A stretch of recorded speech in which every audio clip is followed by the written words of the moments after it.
देखिए, एक सवाल है हमारे सामने कि कोई भी स्टेट यानी कि राज्य, कोई भी नेशन यानी कि कोई भी देश, कोई भी राष्ट्र, कोई भी कंट्री यानी कि कोई भी देश एक राजधानी किस आधार पर बनाता है, किस आधार पर वो एक जगह को चुनता है बतौर राजधानी। और फिर ये हम तभी समझ पाएंगे जब हम ये समझ पाएंगे कि एक राजधानी किन उद्देश्यों की पूर्ति करती है। मतलब एक कैपिटल के लिए लोकेशन आइडेंटिफाई किन बेसिस पे होती है, क्या कंसिडरेशंस होती हैं, क्यों हम उस पर्टिकुलर शहर को कैपिटल सिटी डिक्लेयर करते हैं, और एक कैपिटल क्या पर्पस सर्व करती है। इस क्वेश्चन को हम समझने की कोशिश करेंगे। कैपिटल माने राजधानी, राज्य की धानी जिस पे सब आकर के सेटल होता है। राज्य की सत्ता, राज्य की शक्ति, राज्य का विवेक, निर्णय वहाँ पर समाहित है, वह राजधानी है। Okay, the capital. ओके, हम अलग अलग कैपिटल्स के बारे में थोड़ा सा एग्जाम्पल वाइज देखेंगे, लेकिन हम जब पढ़ रहे हैं तो हम भारत की कैपिटल न्यू दिल्ली को लेकर के चलते हैं। देखिए, न्यू दिल्ली के बारे में बहुत सी टेक्निकल बातें हैं। सबसे पहले जो न्यू दिल्ली है, this new Delhi is a part of national capital territory of Delhi, NCT Delhi. ये उसका पार्ट है, न्यू दिल्ली इसका पार्ट है, national capital territory of Delhi. ये national capital territory of Delhi जो है, ये इससे भी बड़े यूनिट का पार्ट है, that is NCR, national capital region of Delhi. तो national capital territory Delhi, NCT Delhi, NCR Delhi का पार्ट है। NCT दिल्ली के अंदर न्यू दिल्ली आता है। अब ये जो न्यू दिल्ली है, NCT दिल्ली के अंदर अकेले नहीं आता है, ये NCT दिल्ली के अंदर आता है new Delhi plus new Delhi district, new Delhi district. तो new Delhi district plus new Delhi मिलकर के पार्ट बनते हैं national capital territory of Delhi का। तो हम यहाँ से चल के यहाँ जाके यहाँ आ जाएंगे न्यू दिल्ली में। Okay, we are talking about New Delhi as a capital of India. Okay, अब सवाल आता है कि क्यों यही भारत की राजधानी है। थोड़ा इजी करने के लिए अब मैं इसको सिंपली दिल्ली मान लूँ, दिल्ली। थोड़ा इजी करने के लिए अब दिल्ली वर्ड यूज़ करेंगे ना, न्यू दिल्ली वर्ड की बजाय दिल्ली यूज़ करते हैं। वैसे तो टेक्निकल हमारी ये कैपिटल हमें पता ही है। तो दिल्ली भारत की राजधानी क्यों है, इसी से पता लग जाएगा कब हुई और क्या पर्पस सर्व करती है। दुनिया भर की राजधानियों को हम इससे जोड़ करके समझ लेंगे। देखिए, सबसे पहली चीज़ ये है कि कैपिटल सबसे पहली चीज़ जो करती है दुनिया के सामने, वो क्या करती है। कैपिटल एक स्टेट को रिप्रेजेंट करती है, एक स्टेट को, एक नेशन को रिप्रेजेंट करने का काम करती है कैपिटल। कि आप दुनिया के किसी मुल्क में जाएं, आपकी राजधानी आपके राष्ट्र को, आपके भारतीय राज्य को रिप्रेजेंट करती हो। तो सवाल खड़ा होता है कि उसी में ये पात्रता क्यों है कि वो रिप्रेजेंट कर पाती है। दिल्ली के पास ही ये पात्रता क्यों है कि वो रिप्रेजेंट कर पाती, किस आधार पे हमने ये माना कि वो रिप्रेजेंट कर पाती है इंडिया को। तो वहाँ से कई चीज़ें जन्मेंगी, वहाँ से फिर हम समझ पाएंगे कि दिल्ली क्यों राजधानी है। तो कोई आपको रिप्रेजेंट कर पाए, इसके लिए ये बड़ी ज़रूरी चीज़ है कि आपको ये महसूस हो कि वो आपकी रिप्रेजेंटेटिव है।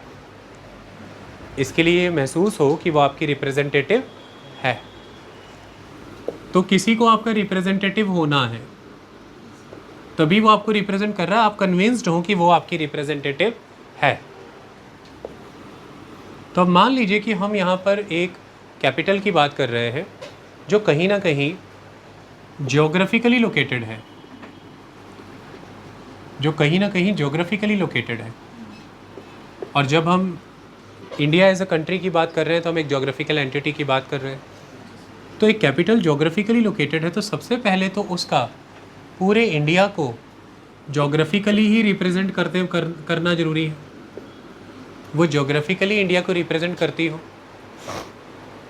तो इसीलिए दुनिया भर के तमाम मुल्क कोई भी कैपिटल डिसाइड करने से पहले तकरीबन इस बात पर ध्यान देते हैं कि उस कैपिटल की जोग्राफिकल लोकेशन क्या है, और उसमें इस बात का ध्यान देते हैं कि सेंट्रलिटी का कॉन्सेप्ट फॉलो हो, कि वो कोशिश करते हैं कि वो थोड़ा सेंट्रली प्लेस्ड हो। सेंट्रली प्लेस्ड होने का मतलब कुछ ऐसा होता है कि उस कंट्री से जुड़े हुए हर रीजन को ये फीलिंग हो कि हम सबका बराबर एक्सेस है इस कैपिटल पे, हम सब इस कैपिटल को इक्वली एक्सेस कर सकते हैं, हम सबकी अप्रोच में है ये कैपिटल, और ये कैपिटल हम सबको रिप्रेजेंट करती है। तो different geographical units of that country इस बात से सहमत हों कि ये कैपिटल हम सबको बतौर अलग अलग जोग्राफिकल यूनिट रिप्रेजेंट कर रही है, क्योंकि ये हम सबको इक्वल ट्रीटमेंट अकॉर्ड कर रही है जोग्राफिकली। तो जब आप सबको इक्वल ट्रीटमेंट अकॉर्ड कर रहे हैं जोग्राफिकली, इट मीन्स आप कंट्री लेवल पर डिफरेंट जोग्राफिकल एंटिटी की यूनिटी प्रेजेंट करना चाहते हैं। तो यूनिटी का प्रतीक होता है कैपिटल का सेंट्रल लोकेशन। तो किसी भी मुल्क में कैपिटल की सेंट्रल लोकेशन इसलिए पिक की जाती है, उसे केंद्र के रूप में इसलिए चुना जाता है, वो तो है ही राजधानी केंद्र, सत्ता का केंद्र है। सत्ता के केंद्र की बात करें तो कानून बनाने का केंद्र है, न्याय के सर्वोच्च स्थान का केंद्र है, सरकार का प्रशासन का केंद्र है। तो यह केंद्र शक्ति के रूप में है। यह केंद्र भौगोलिक रूप में भी अगर सभी क्षेत्रों को महसूस होगा तो वह मानेंगे कि यह केंद्र, शक्ति का केंद्र, भौगोलिक रूप में हमारे केंद्र में है।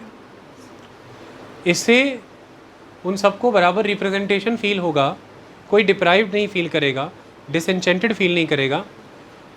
इससे हम ये स्थापित कर पाएंगे कि हम इन सबको समान ट्रीट करते हैं। इससे उन सबको भाव आएगा कि हम सब एक हैं। तो एकता और यूनिटी का जो एक मैसेज होता है, आपकी कैपिटल ग्लोबली वो मैसेज रिप्रेजेंट करती है। तो आपकी कैपिटल आपके नेशन, आपके स्टेट का रिप्रेजेंटेटिव होती है, और आप अपने स्टेट पॉलिसी में, आप अपने नेशन के आइडियल में यूनिटी को, इक्वालिटी को कितनी वरीयता दे रहे हैं, कितनी इम्पोर्टेंस दे रहे हैं, ये आपकी राजधानी से झलकना चाहिए। और भारत का जो कॉम्पोजिट कल्चर है, भारत का जो दर्शन है, फिलॉसफी ऑफ इंडिया है, भारत का जो आइडिया है, फंडामेंटल आइडिया ऑफ इंडिया है, इन सब में अगर हम देखें, हमारी भारत की मिश्रित संस्कृति में, भारतीय निरंतर चले आ रहे दर्शन में, और भारतीय जो हमारा आइडिया ऑफ इंडिया है, विचार है भारत का, इसमें यह बात मूल में है कि भारत एकता की बात करता है, यूनिटी की बात करता है।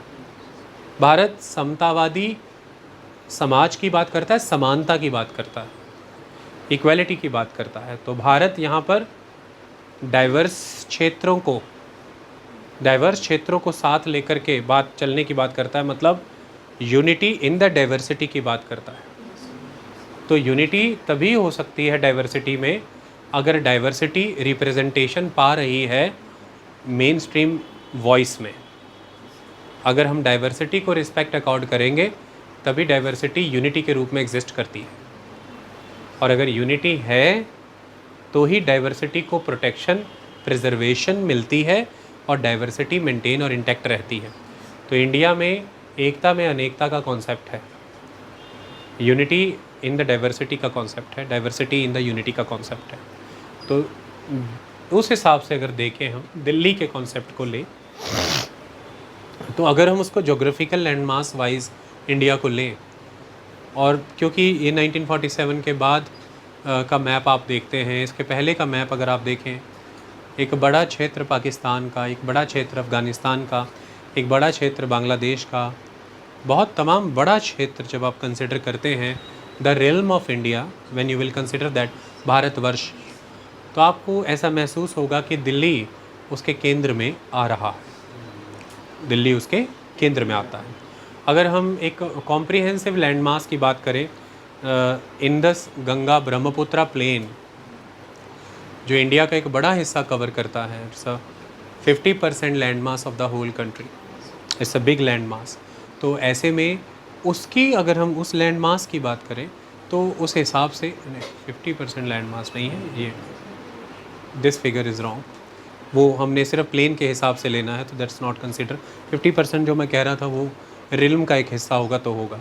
आप मान के चलिए 25%, तो 25% लैंड वो रिप्रेजेंट करता है, लेकिन लगभग देश की 50% आबादी को रिप्रेजेंट करता है, 50% पॉपुलेशन।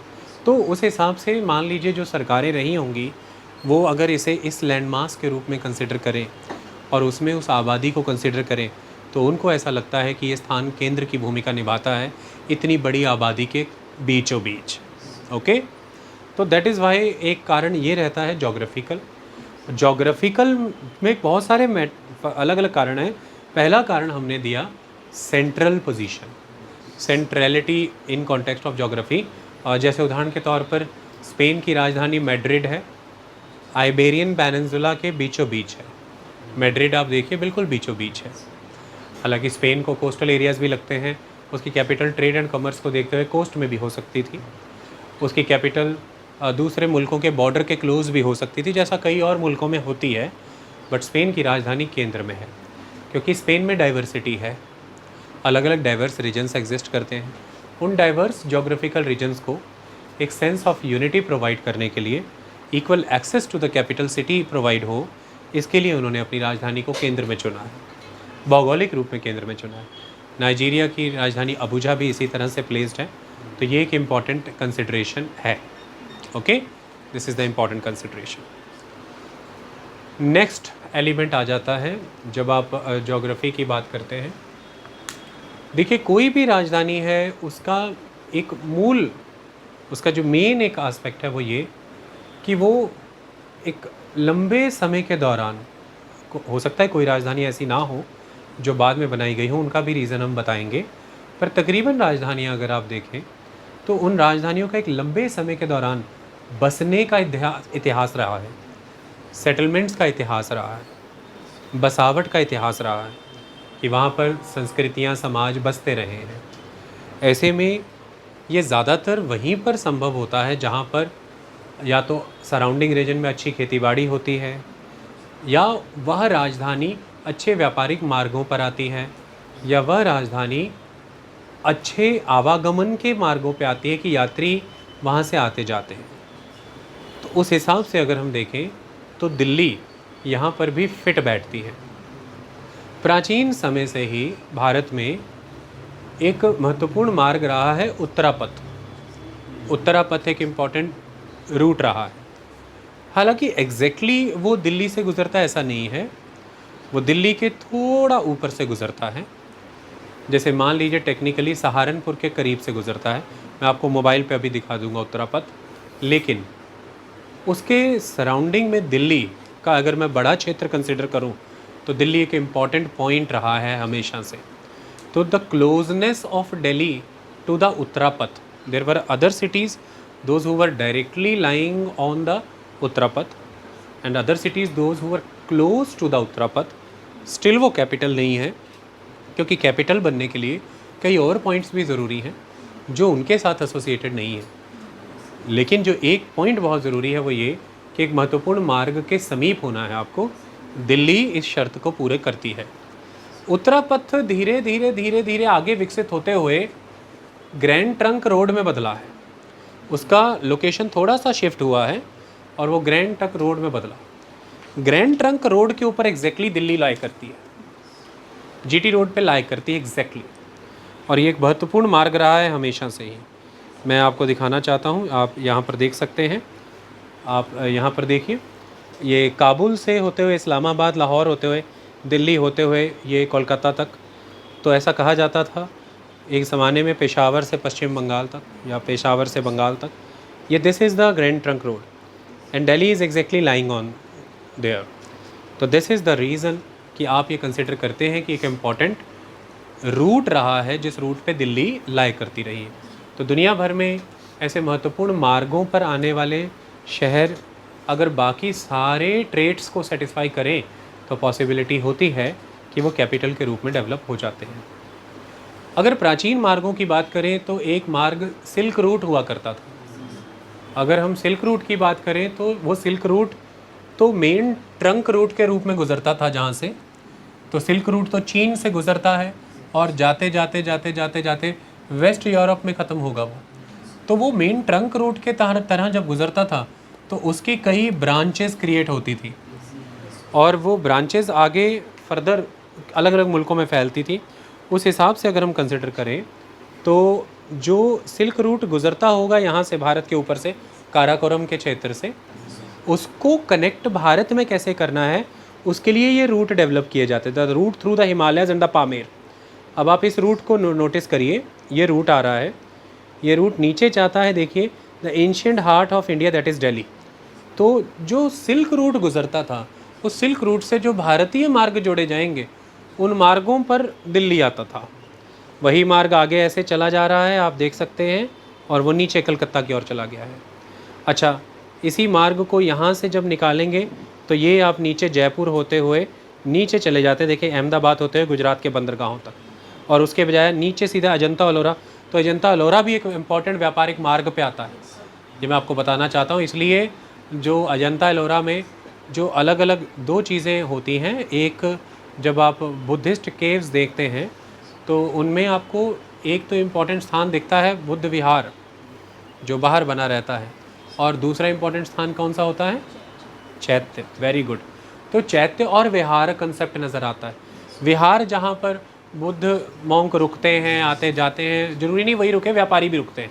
तो हमने आर्ट एंड कल्चर में ये पढ़ा है कि अजंता एलोरा इंपॉर्टेंट व्यापारिक मार्ग पर फॉल करता था, इसलिए तो व्यापारी डोनेशंस देते थे ना, वो वहाँ रुकते थे, डोनेशंस देते थे, उसी से तो ये गुफाएं कार्व आउट की जाती थी। राजा भी देते थे, व्यापारी भी देते थे, और इन गुफाओं का बनना, वहाँ पे मॉन्क्स का आना, वहाँ पे एक सेक्ट, एक रिलीजन का रुकना, टिकना, ठहरना, इससे ऑर्डर प्रिवेल होता था वहाँ पे। जो भी कोई डकैत हैं या कोई लूटपाट के मामले हैं या कुछ भी ख़त्म होते थे, वहाँ पे एक ऑर्डर इस्टेब्लिश होता था। ये भी व्यापारियों का इंटरेस्ट होता था कि यहाँ पे ऑर्डर, सभ्य सज्जन समाज विकसित हो व्यापारिक मार्ग पर। तो ये देखिए वही व्यापारिक मार्ग इस तरह से नीचे जा रहा है, और नीचे जा कर के देखिए वो यहाँ से कनेक्ट होके वेस्ट कोस्ट ऑफ इंडिया से ईस्ट कोस्ट की तरफ भी जा रहा है, और जो ऊपर कलकत्ता तक आया था वो समुद्री मार्ग से कोस्टल रूट पकड़ते हुए फिर से नीचे आ रहा है, देखिए माइलापोर की तरफ, maritime port of the Coromandel coast. ये जो भारत में सारा नेटवर्क था जो सिल्क रूट के साथ कनेक्टेड था, उस नेटवर्क पे ये यहाँ पर दिल्ली एक इम्पॉर्टेंट लोकेशन सर्व करता था। तो अंतर्राष्ट्रीय व्यापारिक मार्गों से जो भारतीय मार्ग जुड़ते थे, उन मार्गों पर उत्तरी क्षेत्र में दिल्ली एक महत्वपूर्ण शहर के रूप में लोकेटेड था। तो एक इम्पॉर्टेंट ट्रेडिंग रूट है, प्राचीन काल से ही भारत में ये एक महत्वपूर्ण चीज़ है। तो जोग्राफिकली ये एक इम्पॉर्टेंट चीज़ होती है, this is second important element. Third important aspect जो जोग्राफिकल होता है कि वो जो पर्टिकुलर प्लेस है उसकी अपनी खुद की वैल्यू क्या है जोग्राफिकली। दिल्ली की वैल्यू जोग्राफिकली अपनी खुद की बहुत है। सबसे बड़ी वैल्यू ये है कि दिल्ली गंगा यमुना दोआब क्षेत्र का पार्ट है, और ये बहुत ही फर्टाइल ट्रैक्ट माना गया है। इसी गंगा यमुना दोआब क्षेत्र में आप देखिए ज़बरदस्त खेती बाड़ी का काम हुआ है, हर्षवर्धन ने शासन किया है, और कुरुक्षेत्र के पास ही थानेश्वर नाम की जगह है जिसे उसने अपनी राजधानी के तौर पर विकसित किया था। गुप्तों ने शासन किया हर्षवर्धन से पहले, इन रीजन्स को अपने कंट्रोल में लिया है। तो एक इम्पॉर्टेंट एलिमेंट है यहाँ पर the value of that geographical region, and the intrinsic value of this geographical region is a very fertile agricultural tract due to the alluvial soil, due to the perennial sources of water. So Yamuna is there, तो you can use the Yamuna for the navigation purpose. आप navigation के लिए उसे इस्तेमाल कर रहे हैं, आप इंडस्ट्रियल कॉम्प्लेक्सेस प्राचीन काल से ही इंडस्ट्रियल एक्टिविटीज़ के लिए उसे यूज़ करते हैं, डोमेस्टिक पर्पस के लिए उसे यूज़ करते हैं, एग्रीकल्चर पर्पसेस के लिए उसे इस्तेमाल किया जाता है। जो भी सरकारें यहाँ पर आएंगी, अच्छी खेतीबाड़ी होगी तो रेवेन्यू मोबिलाइजेशन के लिए दोआब क्षेत्र को इस्तेमाल में लाएंगे। दोआब में ही पहले एक्सपेरिमेंट्स किए जाते थे एग्रीकल्चर के, इवन सल्तनत काल में ये होता था, दोआब में ही पहले कर बढ़ाया जाता था, उसका रिजल्ट देखते थे, फिर उसे उस डेमोन्स्ट्रेशन को आगे एक्सटेंड करते थे बाकी क्षेत्रों में। सो इट्स दैट एरिया, ये उसकी एक इम्पॉर्टेंट वैल्यू है, this is very important thing. Okay, तो जहाँ से अच्छी खासी, देखिए आप एक ट्रेडिशनल सोसाइटी की बात कर रहे हैं, India is a traditional society, और एक ट्रेडिशनल सोसाइटी में ट्रेडिशनल ऑक्यूपेशन का रिच स्टेट में होना ज़रूरी है, and that occupation is agriculture. अगर एग्रीकल्चर फ्लरिशिंग स्टेट में है तो वहाँ पर डिवीजन ऑफ लेबर होगा, क्योंकि सरप्लस क्रॉप होगी, और डिवीजन ऑफ लेबर होगा तो naturally with the passage of science, with the passage of time science and technology का डेवलपमेंट होगा। तो नॉन फार्म एक्टिविटीज़ धीरे धीरे फ्लरिश करना शुरू करेंगी, आर्टिजनल एक्टिविटीज़ होंगी। वंस अगर आप आर्टिजनल एक्टिविटीज़ में स्पेसिफिक स्किल सेट और स्पेशलाइजेशन अचीव कर जाते हैं तो देन वो चीज़ें डिज़ायरेबल होंगी अदर लैंड्स पे। तो ट्रेड एंड कमर्स इस्टेब्लिश होगा, ट्रेड एंड कमर्स मोबिलाइज होगा। Naturally to establish all these activities, इस सिस्टम ऑफ गवर्नमेंट वहाँ पर आएगा जिसके पास मशीनरी को सस्टेन कराने के लिए अच्छा खासा रेवेन्यू होगा in the form of agriculture. तो गवर्नमेंट की सस्टेनेंस, इंस्टीट्यूशंस को खड़ा करना, इन सब चीज़ों के लिए रेवेन्यू इज़ रिक्वायर्ड। रेवेन्यू है अगर परमानेंट मैनर में प्रोग्रेसिव एग्रीकल्चर हो रहा है, वो है तब अगर परमानेंट मैनर में continuous supply of fertile soil हो रहा है, कंटिन्यूस सप्लाई ऑफ वाटर है, द फ्लैट लैंड जहाँ पे कैनाल इरिगेशंस और चीज़ें बाकी की जा सकें, और एक विस्तृत नेटवर्क ऑफ व्यापार खड़ा हो चुका है। These things are important. Geographically एक चीज़ और बहुत इम्पॉर्टेंट है, देखिए भारत में ऐसा नहीं है कि दिल्ली राजधानी रही है हमेशा से, नहीं। मैं पीछे जाऊं महाभारत समय में और मैं बात करूं कुरुक्षेत्र की, इंद्रप्रस्थ की, उससे पहले उससे अलग थोड़ी बात करते हैं। हम ये भी देखते हैं कि जो महाजनपद पीरियड है 600 BC से 325 BC के पीरियड का हमारा महाजनपद पीरियड, और अगर मैं शुरुआत यहाँ पर बिंबिसार से करता हूँ तो लगभग in the middle of the 6th century BC, तो बिंबिसार से शुरुआत करके आगे की ओर बढ़ता हूँ तो 321 BC या 322 BC जब चंद्रगुप्त मौर्य की कोरोनेशन सेरेमनी होगी, जब मौर्य साम्राज्य की नींव रखी जाएगी, in this particular span of time, this mahajanapada period.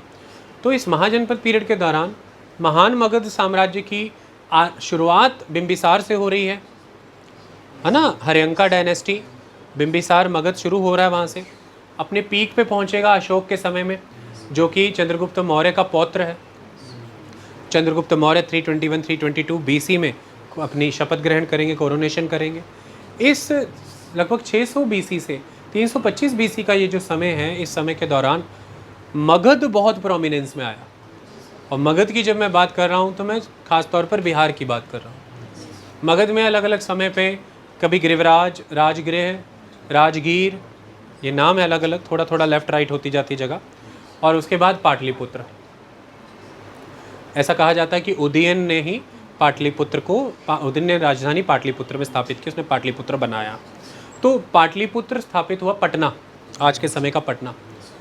तो यहाँ राजधानियाँ यहाँ पर घूमी हैं भारत की। लेकिन जब मैं यहाँ पर कह रहा हूँ राजधानियाँ यहाँ घूमी हैं भारत की, तो ये डिसाइड करना होगा कि मगध का खुद एम्पायर का साइज़ क्या है, क्योंकि उस समय में अदर महाजनपद भी थे, उनकी अपनी राजधानियाँ थी। क्या वो पैन इंडियन एम्पायर हुआ शुरुआत में? नहीं। और उसके बाद जब हम मौर्यों की बात कर रहे हैं तो मौर्यों के समय में भी दक्षिण के राजाओं का जिक्र अशोक के शिलालेखों में मिलता है हमें अलग से, उनकी अपनी राजधानियाँ हैं। तो ऐसे में राजधानी ईस्ट में रही है भारत के, मगध राज्य में रही है, वो गिरिवराज, राजगृह, राजगीर और पाटलिपुत्र रही है इन द बिहार। उसके भी कारण वही थे कि वहाँ पर भी fertile tract of Ganga valley है, सोन नदी है, उनके फर्टाइल रिवर एरियाज़ हैं, जैसे एलुवियल सॉइल मिलती है, तो वही कारण आ गया। फिर एग्रीकल्चरली रिच एरिया है। सेकंड इंपॉर्टेंट एस्पेक्ट, नेविगेशन का अच्छा ज़रिया है, नदी मार्ग है, नदियों से घिरा हुआ क्षेत्र है वो हर तरफ से, और नदियों ही के माध्यम से आप सीधा आगे चले जाते हैं बंगाल के, और बंगाल में जाने के बाद समुद्री मार्ग से जुड़ जाते हैं। तो दैट इज़ इम्पॉर्टेंट रीजन। आसपास में छोटा नागपुर और तमाम इधर उधर के पहाड़ हैं जहाँ से आपको फॉरेस्ट के कई प्रोडक्ट मिल रहे हैं, लकड़ियाँ मिल रही हैं जिससे महल बनेंगे, अस्त्र शस्त्र बनेंगे, रथ बनेंगे। आपको सराउंडिंग रीजन में माइनिंग से आयरन मिल रहा है जिससे वेपन बनेंगे, तो आप बड़ी सेना रख सकते हैं। आपको पहाड़ों से सुरक्षा भी मिल रही है, तो आप सुरक्षा के माध्यम से भी उसे इस्तेमाल कर सकते हैं। जल के बीचों बीच घिरी होने के कारण राजधानी, जल से भी आपको सुरक्षा मिल रही है। तो डिफेंस इसका एक आस्पेक्ट है, एग्रीकल्चर इसका आस्पेक्ट है, ट्रेड एंड कमर्स इसका एक आस्पेक्ट है, नेचुरल रिसोर्स एक्सेस कर पाना इसका एक आस्पेक्ट है, सराउंडिंग स्टेट्स के साथ वेल कनेक्टेड रूट्स इस्टेब्लिश करना एक इसका एस्पेक्ट है। बहुत सारे कारण हैं, तो इस वजह से वो बनी थी। ज्योग्राफी में वही सारे कारण हैं। एक समय के दौरान दिल्ली के साथ भी ये कारण एसोसिएट हुए और फिर वो कंटिन्यूटी में चलती गई, अबेंडन नहीं की गई। ये खासियत हुई है, वो भी मैं अभी समझाने वाला हूँ। तो उदाहरण के तौर पर अब यहाँ पर हम देखें तो आपको दिल्ली में भी ये सारे बेनिफिट्स नज़र आ रहे हैं। अभी हमने जो जिक्र किया, आपको दिल्ली में भी ये चीज़ें नज़र आ रही हैं। हाँ, कुछ आपको मिनरल रिसोर्सेज का एक्सेस यहाँ पे कम नज़र आ सकता है, बट उसके अलावा आपको तमाम सारे रिसोर्सेज नज़र आते हैं। मुख्य कारण अब यहाँ पर दिल्ली के विषय में एक मुख्य कारण क्या है? दिल्ली के विषय में मुख्य कारण ये है कि भारत को तमाम हर तरफ से सुरक्षा मिली हुई थी। अगर आप ध्यान से देखें तो कॉम्प्रिहेंसिव एक्सटेंट है पेनिनसुलर इंडिया का, जो चारों तरफ से विशाल समुद्र से घिरा हुआ है ना। उसके पश्चिम में अरब सागर है, पूर्व में बंगाल की खाड़ी है, दक्षिण में भारतीय महासागर है, हिंद महासागर जिसे हम कहते हैं इंडियन ओशियन। तो चारों तरफ आप देखें तो सुरक्षा है। ईस्ट में अगर आप जाएं तो बर्मा म्यांमार के घने जंगल हैं, नॉर्थ ईस्ट के घने जंगल हैं, पूर्वांचल हिमालय है, उत्तर में हिमालय की दीवारें हैं। तो उत्तर, पूर्व, दक्षिण, पश्चिम, इस तरफ से चारों तरफ से भारत सुरक्षित रहा है। तो बहुत ज़्यादा आक्रमणों के स्रोत नहीं रहे। लेकिन लैंड कनेक्टिविटी इंडिया की कंटिन्यूटी में कहाँ जाती है? जहाँ पे हिमालय भेद लिया जाता है, वो हैं दर्रे, द पासेस ऑफ हिमालय। तो हिमालय दर्रों से निकल के आप भारत कनेक्टिविटी में देखिए, आप कहाँ सेंट्रल एशिया चले जाइए, रशिया चले जाइए। कनेक्टिविटी में आप देखिए जाइए, पर्शिया चले जाइए, west Asia, south west Asia चले जाइए। उसको छोड़िए, इजिप्ट चले जाइए, सिनाई पेनिनसुला होके अफ्रीका में घुस जाइए जाके। अच्छा, कनेक्टिविटी वाइज आप सीधे यूरोप चले जाइए, इवन ब्रिटेन पहुंच जाइए आप। तो the comprehensive land extension of India to the comprehensive land of this globe via the north west region of India, that north west frontier, जहाँ पर दर्रे हैं कई। और सबसे फेमस रहा है खैबर का। खैबर से तमाम लोग उतरे हैं, भारत आए हैं। Mostly the entrance into India व्यापार के तौर पे आए हों, यात्री के रूप में आए हों, या हमलावर के रूप में आए हों, किसी भी रूप में आए हों, पिलग्रिम्स के रूप में आए हों, वो आए हैं तो नॉर्थ वेस्ट से आपको आते दिखेंगे। और खैबर एक इम्पॉर्टेंट रोल प्ले करता है। शुरुआत में हम देखें तो उसी 600 BC से 325 BC के दौरान आपको पर्शियन आते दिखते हैं। डायरियस आया है, अराउंड द 6th सेंचुरी ही वो भारत पहुंचा है। यहीं से खैबर के वाया ही आएगा। आगे चले जाइए तो सिकंदर भी आ जाएगा, अलेक्जेंडर भी आ जाएगा। तो पर्शियंस आए हैं, यहीं से ग्रीक्स आए हैं। समय आगे बढ़ता चला जाएगा। अब आप पोस्ट मॉडर्न पीरियड के क्लोज खड़े हैं, समवट अराउंड 185 BC, है ना, 150 BC, 100। अब आप यहाँ पर नोटिस करिए, सारे आएंगे एक से एक। सीथियंस आएंगे, इंडो ग्रीक्स होंगे, हुनाज, आगे जाके यूचीज़ होंगे, हुनाज होंगे। ये सारे आप देखें तो नॉर्थ वेस्ट से इंडिया में एंटर कर रहे नहीं कर रहे। तो जिस किसी को भी भारत को सुरक्षित करना है, या जिस किसी को भी भारत की एग्रीकल्चर को, भारत के ट्रेडिंग रूट्स को, भारत की इम्पोर्टेंट मंडियों को उजड़ने से बचाना है, तो उसे भारत का उत्तर पश्चिम सुरक्षित करना होगा। अगर मैं थोड़ी देर बाद के समय की बात करूं तो आप ज़रा नोटिस करिए, इल्तुतमिश के समय में, मैं यहाँ पर आपके सामने 1210, 1211, 12 का समय कर रहा हूँ, AD कॉमन एरा। तो अल्तमश सल्तनत रूलर है इल्तुतमिश। पहले तो यहाँ पे बैठेंगे कुतुबुद्दीन ऐबक। आप मानिए 1200 से 1206 तक वो रहेंगे सपोज। 1206 से आगे फिर आपको उनके जवाई इल्तुतमिश नज़र आएंगे, स्लेव डायनेस्टी के, अल्तमश। अब मेन चुनौतियाँ उसको किससे मिल रही हैं? नॉर्थ वेस्ट फ्रंटियर पे बार बार आके दस्तक दे रहे हैं मंगोल, क्योंकि वो समय चंगेज़ खान का है। उधर मंगोलियंस पूरे सेंट्रल एशिया को कंट्रोल कर रहे हैं। और सबको सेंट्रल एशिया में आप सब जानते हैं पेस्टोरल लैंड है, परमानेंट सोर्स ऑफ रेवेन्यू के लिए पेरिनियल रिवर वाला, एलुवियल सॉइल से भरा फ्लैट लैंड, जहाँ पे हज़ारों वर्षों से संस्कृति पनपने के कारण एग्रीकल्चरल टूल, एग्रीकल्चरल इम्प्लीमेंट्स हैं, जहाँ पर प्रोग्रेसिव खेती करनी आती है लोगों को, जहाँ पर बही खाते, ट्रेड एंड कॉमर्स, श्रेष्ठी और श्रेणियों के संप्रदाय पहले से ही हैं, द मर्चेंट गिल्ड, जहाँ पे लॉ एंड ऑर्डर है। तो हर विदेशी राजा लालायित रहता था भारत आने के लिए कि चले। मतलब वो ये कहते थे इंडिया में घुस के राजा हरा दो तो लगा लगाया सेटअप मिल जाएगा। Seasonal accountants, seasonal artisans, seasonal एकदम court members, seasonal system of judiciary, legal adviser, everything readymade काम मिल जाएगा, बनाना ही नहीं पड़ेगा। अगली पीढ़ियाँ मज़े से जी, इसके लिए सब आना चाहते थे। और पर्यावरण अच्छा था भारत का, मौसम बहुत अच्छा, हार्श क्लाइमेट नहीं था, राउंड द ईयर आप दिल्ली में मज़े से रह सकते थे।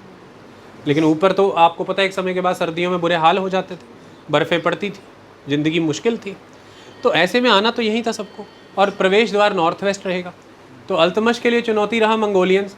उसके बाद आप देखिए अलाउद्दीन खिलजी के लिए चुनौती रहे मंगोलियन। स्पेसिफिकली पुराने किलों की मरम्मत कराई उसने, वहाँ पर सीरी के किले को दुरुस्त कराया उसने, सेना बढ़ा दी उसने, सेना बढ़ी हुई सेना के खर्चों को मैनेज करने के लिए उसने बाजार प्रबंधन किया था, मार्केट रेगुलराइजेशन किया था अलाउद्दीन खिलजी ने। ये इन सबके समय के दौरान थ्रू आउट चुनौती रहे हैं। उसके बाद आप मुग़लों में देखिए, मुग़लों में तो फिर मंगोलियन तो फाइनली, मंगोलियन मने मंगोल मने मोगुल मने मुग़ल आ ही गए, बाबर आ ही गया। बाबर आप सब जानते ही हैं कि उज़्बेकिस्तान में फ़रगना है, फ़रगना में बाबर का जन्म हुआ, फ़रगना का ही वो लड़ाका था, फ़रगना का ही वो जर्नैल था, और उसकी नज़र हमेशा समरकंद पे रही कि समरकंद मिल जाए किसी तरह से। जीतता हारता जीतता हारता जीतता हारता रहा, अपने ही शरीकों से लड़ता रहा, उज़्बेकों से, और अंततः भारत का रुख किया। और 1526 की पानीपत की पहली लड़ाई में इब्राहिम लोदी हारा और बाबर यहाँ पर स्थापित हुआ और गद्दी नशीन हुआ, और उसने यहाँ पर मुग़लों का नींव रख दिया। और एक कहानी कहती है कि भाई बहुत हुमायूं बड़ा बीमार चल रहा था, और बाबर ने उसकी खटिया के इर्द गिर्द चक्कर काटते हुए ईश्वर से प्रार्थना की कि भाई अगर ऐसा है कि किसी के दुख मिल के, किसी के दुख ले के, किसी के दुख काटे जा सकते हैं, तो मेरे बच्चे की बीमारियां मुझे दे करके मेरी ज़िंदगी उसे दे दो। तो कहते हैं जैसे जैसे हुमायूं ठीक हुआ वैसे वैसे बाबर ख़त्म हो गया। आई बात समझ में? तो दैट इज़ द एस्पेक्ट। अब मेन स्टोरी ये है कि ये यहाँ से आए हैं बाबर, अगले उज़्बेक रुकेंगे आने से, वो भी आना चाहते हैं। तो अकबर को किस बात की टेंशन थी? हर रोज़ नॉर्थ वेस्ट पे उज़्बेक खटखटाते रहते थे, आ जाए। 13 साल अकबर को नॉर्थ वेस्ट पे डेरा डालना पड़ा, 13 ईयर्स वो नॉर्थ वेस्ट पे जाके रहा। ऐसा कहते हैं ये मिनेस तो जाकर के अंग्रेज़ों के समय में नहीं रुका। ऐसा कहते हैं लॉर्ड कर्जन को जाकर के एक scientific north west frontier achieve हुआ। अब लॉर्ड कर्जन का समय आप देखिए 1900, 1901, 2, 3, 4, 5, उन्होंने ही बंगाल डिवीज़न कराई थी, और इसलिए 1905 का स्वदेशी मूवमेंट हुआ। तो तब at that point of time उनके समय में जाकर के एक साइंटिफिक नॉर्थ वेस्ट फ्रंटियर हम कार्व आउट कर पाए, और एक वहाँ पर सिक्योरिटी ऑफर हो पाई। Otherwise north west was the entry point. तो अब नॉर्थ वेस्ट एंट्री पॉइंट है, तो उस एंट्री पॉइंट में इम्पॉर्टेंट जो सिटी बन जा रही है, जहाँ पर अच्छे गैरिसन्स डेवलप किए जा सकते हैं, जहाँ पर पुराने समय से एबल एडमिनिस्ट्रेटर्स एग्जिस्ट कर रहे हैं, जहाँ पर अच्छे अनाज भंडार एग्जिस्ट कर सकते हैं, सब कुछ है। तो Delhi is the location for the capital from where you can mobilise your defence, your military to protect your north west. So that's why उत्तर पश्चिम को सुरक्षा देना भी एक बड़ी प्रायोरिटी रही है। भौगोलिक कारणों में डिफेंस के मद्देनज़र ये एक बड़ा कारण रहा है। अब प्राचीन काल से आप आते जाइए तो सबसे पहले आप देखिए, अगर हम भारत में ही देखें तो हमें सिंधु घाटी की सभ्यता मिलती है। तो सिंधु घाटी सभ्यता क्षेत्र को अगर मैं ऑब्ज़र्व करूं तो डोमिनेंट रीजन है भारत और पाकिस्तान का यही सेमी एरिड एरिया। आप देख सकते हैं हरियाणा से एक खुदाई में कितना कुछ मिल रहा है। वहीं पर आप देखें हरियाणा का वो पॉइंट पंजाब का, राजस्थान के एडजॉइनिंग पॉइंट है सारे, और इन्हीं के बीच में कहीं प्लेस्ड है दिल्ली, इन्हीं के बीच में। इंडस वैली सिविलाइजेशन से आप आगे आ जाइए, आप वैदिक काल की बात कर लीजिए तो वैदिक काल में द सप्त सैंधव प्रदेश, द सप्त सैंधव प्रदेश, पहले सिंधु नदी और उसके आसपास की सहायक नदियाँ महत्वपूर्ण इलाके हैं जहाँ पर बैठ कर के वेदों की रचना का शुरुआती काल घटित होगा, और उसके बाद वहाँ से आगे मूव किया जाएगा और गंगा यमुना क्षेत्र महत्वपूर्ण हो जाएगा। उसके बाद जो संस्कृति आज के भारत के रूप में खड़ी है, इसके मेन बीज यहाँ पर ही बोए जाएंगे। ये दोआब एक इम्पॉर्टेंट एरिया है, दिल्ली यहाँ पर एक महत्वपूर्ण स्थान है। यहीं से आप देखें तो वैदिक काल में ही ऐसा माना जाता है 950 BC के अराउंड महाभारत हुई है, और इसी समय में आपको यहाँ नज़र आ रहा है जिक्र इंद्रप्रस्थ का। कुरुओं की राजधानी इंद्रप्रस्थ है, कुरु एक जनपद के रूप में जाने गए हैं। तो ये सारा वो हस्तिनापुर इलाका, हिंडन नदी का इलाका सारा, तो ये वही इंद्रप्रस्थ IP आज भी दिल्ली में है, ये हस्तिनापुर एरिया सारा, तो वही इलाका नज़र आ रहा है।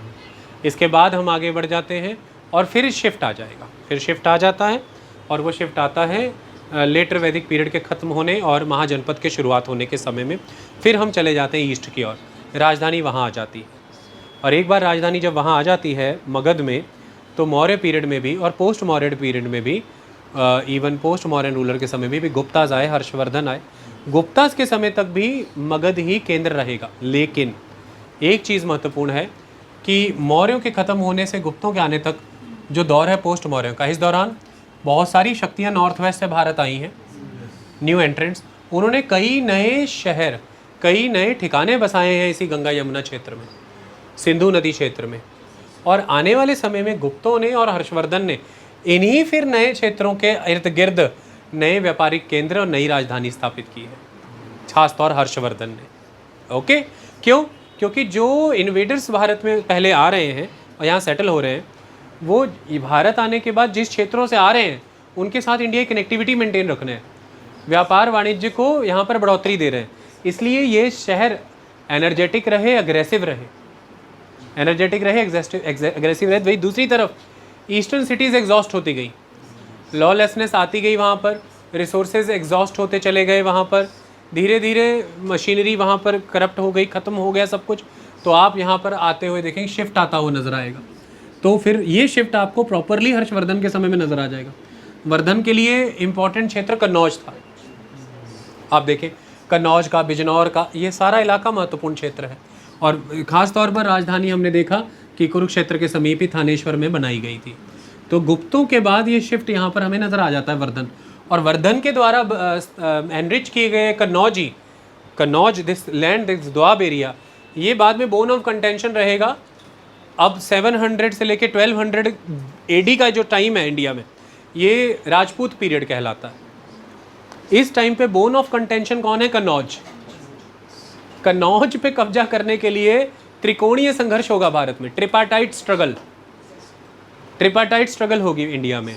ओके, दक्षिण से दक्कन से आएंगे राष्ट्रकूटास, दक्षिण के दक्कन से आएंगे राष्ट्रकूटास, आई बात समझ में। मालवा के क्षेत्र से आपको आते हुए नजर आएंगे गुर्जर प्रतिहारास, और ईस्ट से बंगाल के पाल आएंगे। तो बंगाल के पाल, गुज्जर प्रतिहार और राष्ट्रकूट, ये तीनों के बीच में एक संघर्ष चलेगा कन्नौज को लेके। और बारी बारी से ये लोग कन्नौज को जीतेंगे, बारी बारी से हारेंगे भी, लेकिन आ रहे हैं कन्नौज को जीतना चाह रहे हैं, क्योंकि Kannauj was the centre of art, trade, commerce, development during the period of Harshvardhan. और हर्षवर्धन एंशिएंट पीरियड के उन लास्ट रूलर्स में हैं जिन्होंने एंशिएंट पीरियड की ग्लोरी को जिया, एंजॉय किया। एंशिएंट पीरियड के शासकों के समान समय में जो सामंत होते थे, द फ्यूडल लॉर्ड्स या वासल्स, वही सामंत या फ्यूडल्स या वासल्स ही बाद में जाकर के ये आपके सामने निकल करके आएंगे। कोई राष्ट्रकूट बना, कोई आगे गुर्जर प्रतिहार हुआ, और कोई आगे जाकर के बंगाल के पालास हुए। और आगे गुर्जर प्रतिहारों के सामंत जो हैं वो आगे जाके अलग अलग राजपूत राजाओं के रूप में मिलेंगे आपको। तो ऐसे में राजपूत काल के दौरान ये शुरुआती संघर्ष चला, ट्रिपार्टाइट स्ट्रगल चली, त्रिकोणीय संघर्ष चला कन्नौज को लेकर के। धीरे धीरे धीरे धीरे ये संघर्ष दूसरे राजपूत शासकों में बदल गया। धीरे धीरे अब ये ख़त्म हो जाएंगे, एक समय के बाद ये डिक्लाइन कर जाएंगे। अब राजपूत शासकों का दौर यहाँ पर आ जाएगा, अलग अलग सिसोदिया वंश के राजपूत आ जाएंगे, चाहमान आ जाएंगे, राठौड़ आ जाएंगे, अलग अलग राजपूत शासक यहाँ पर। विश्वामित्र की एक कहानी है कि अग्निकुंड से राजपूत जन्म लेंगे और कई राजपूत यहाँ पर स्थापित हो जाएंगे। उन राजपूतों के दौर में दिल्ली पृथ्वीराज चौहान के कंट्रोल में भी रही है, पृथ्वीराज चाहमान के कंट्रोल में भी रही है। और दिल्ली जब पृथ्वीराज चौहान के कंट्रोल में रही है तो ये वो दौर है जब तुर्क भारत पर आक्रमण कर रहे हैं। पहले जो आक्रमण हो रहा है वो 10th सेंचुरी के लेटर पीरियड्स में हो रहा है, और वो आक्रमण महमूद गजनवी कर रहा है। और उसके आक्रमण क्षेत्र रह रहे हैं वेस्टर्न इंडिया, गुजरात का क्षेत्र रह रहा है, सोमनाथ के मंदिर रह रहे हैं, और पंजाब के क्षेत्र से भी प्रवेश किए गए। तो ये सब आक्रमण उसने किए। वो आता था, लूटता था, चला जाता था, ऐसे सेटल होने की मंशा उसकी नहीं थी।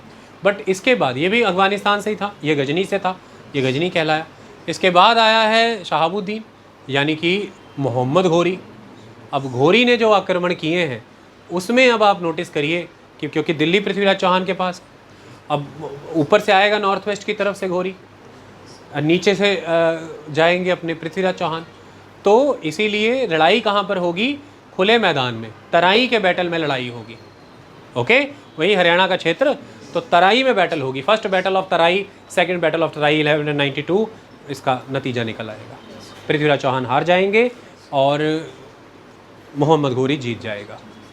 उसके बाद दिल्ली की सत्ता घोरियों के पास चली जाएगी, जो कि अपने जर्नैल कुतुबुद्दीन ऐबक को दिल्ली सौंप के वापस चला जाएगा घोर अफ़गानिस्तान। और क्योंकि कुतुबुद्दीन ऐबक स्लेव हैं, तो कुतुबुद्दीन ऐबक गद्दी पर बैठेंगे, आगे उनकी ही डायनेस्टी रूल करेगी। तो स्लेव डायनेस्टी, दास वंश का शासन दिल्ली पर आ जाएगा। अब से बाद फिर आप लगभग 600 वर्षों तक दिल्ली की गद्दी पर कंटिन्यूटी में, थोड़ा बहुत पीरियड लेफ़्ट राइट होगा, आप कंटिन्यूटी में मुस्लिम रूल देखेंगे। उसमें तुर्क भी रूल करेंगे, अफ़गान भी रूल करेंगे, अफ़गान खान, जैसे सल्तनत काल में जो लोधी हैं वो सैयद हैं, लोधी हैं, ये अफ़गान कहलाएंगे। उसके बाद आगे जाएंगे आप, बीच में एक समय शेर शाह सूरी का आएगा मुग़लों के समय में, वो भी अफ़गान कहलाएंगे। और फिर तो मुग़ल ही आ जाएंगे। तो इस दौरान आपको तुर्क मिलेंगे, जिसमें सल्तनत के शुरुआती रूलर और मुग़ल खुद हैं, खुद को तुर्क बुलाते हैं। बीच में ही आपको अफ़गान भी रूल करते मिलेंगे। एक continued period of the Muslim rule देखने को मिलेगा दिल्ली में। तो ख़ास तौर पर ये जो 700 से 1200 AD का पीरियड है, जब वो ट्रिपाटाइट संघर्ष हो रहे थे, उन ट्रिपाटाइट संघर्षों के दौरान जिस दिल्ली को आज आप दिल्ली के रूप में देखते हो, exact this modern Delhi that you know as an capital, 688 AD के अराउंड कहीं जो तोमर हुआ करते हैं, तोमरों ने जाकर के दिल्ली के क्षेत्र को विकसित किया, बसाया। तोमरों ने दिल्ली कंट्रोल की। आई बात समझ में? 6-7th सेंचुरी आप मान के चलिए। तोमर राजपूत, तो तोमरों ने जाकर के दिल्ली स्थापित की वहाँ पर, ऐसा कहा जाता है, जिस रूप में आज आप उसे देखते हैं। फिर तोमरों के बाद अलग अलग राजपूतों ने उसको कंट्रोल करना चाहा, और मैंने बताया अंततः चहमान यानी कि चौहान, पृथ्वीराज चौहान, इनका कंट्रोल दिल्ली में चल रहा था। और फाइनली फिर वो, क्योंकि पृथ्वीराज चौहान हारे हैं, घोरी जीता है, तो दिल्ली किसके पास जाएगी? तो यहाँ से हमें एक चीज़ समझ में आई कि दिल्ली महत्वपूर्ण रही भारत के लिए, भारतीय सत्ता के लिए, भारतीय शासकों के लिए। भारत में जो प्रवेश द्वार है, उस प्रवेश द्वार से भारत को सुरक्षा दिलाने के लिए, क्योंकि उस प्रवेश द्वार से होकर के यदि कोई अंदर आ रहा है, उसको भारत में एंट्री मिल जा रही है, तो वो भारतीय महत्वपूर्ण मार्गों को, मंडियों को, महत्वपूर्ण नदियों को अपने कंट्रोल में लेता है। भारतीय समाज पर अपना अच्छा खासा डोमिनेंस और प्रभाव छोड़ता है। भारतीय समाज में लोकप्रिय भी हो सकता है एक समय के बाद। जैसे कई विदेशी आक्रांता भारत आने के बाद भारतीय राजाओं के रूप में बैठे, भारतीय पंथ अपनाए, कोई बुद्ध बने, कोई हिंदू बने, कोई शैव बने, कोई वैष्णव बने, भागवत बने, और यहाँ के लोगों में पॉपुलर भी हो गए। ऐसे में ये ज़रूरी था कि भारतीय प्रवेश द्वार को सुरक्षा प्रदान की जाए, नॉर्थ वेस्ट फ्रंटियर को, और दिल्ली यहाँ पर महत्वपूर्ण भूमिका निभाती रही है। एक इसके बाद तो जब तोमरों ने एक बार 688 AD में जब इसको स्थापित किया और राजपूतों में संघर्ष चला दिल्ली जीतने का, और जो दिल्ली जीतेगा वो गंगा यमुना दोआब क्षेत्र को कंट्रोल करेगा, वो इम्पॉर्टेंट ट्रेडिंग रूट को कंट्रोल करेगा, वो नॉर्थ साउथ ईस्ट वेस्ट की तरफ जाने वाले सभी व्यापारिक मार्गों को कंट्रोल करेगा। मतलब सत्ता का गलियारा दिल्ली माना जा रहा है। जो दिल्ली कंट्रोल करेगा वो प्रॉस्पेरिटी, वो ट्रेड एंड कमर्स, वो कल्चर, सब कुछ कंट्रोल करेगा। तो दिल्ली साख हो गई, दिल्ली साख बन गई, सत्ता का रिप्रेजेंटेशन हो गई। ऐसे में घोरी के लिए भारतीय सत्ता को हासिल करना मतलब दिल्ली को जीतना।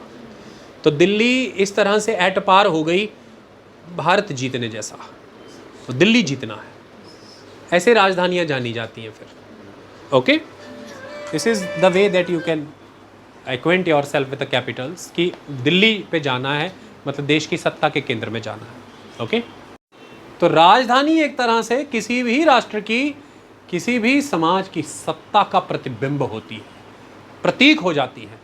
राजधानी जीतना मैंने सत्ता जीत लेना उस देश की। राजधानी पे पताका लहराना होता है, राजधानी पे फतेह करनी होती। कुछ जीत लिया आपने, कुछ जीतो, इधर के नगर जीतो, नदी मार्ग जीतो, सड़क मार्ग जीतो, अंततः आपके सामने एक चुनौती रह जाती है, अभी राजधानी पर पताका नहीं फहराया। और अभी आपने तो आई विटनेस किया इस चीज़ को, जब तालिबानी रिजिम ने अभी अभी अफगानिस्तान कंट्रोल किया, कितनी तेजी से वो बढ़ रहे थे काबुल की ओर। हर रोज की जल्दी जल्दी जल्दी उसे जीतना, एक बार उस पर जीत हो गई तो खत्म।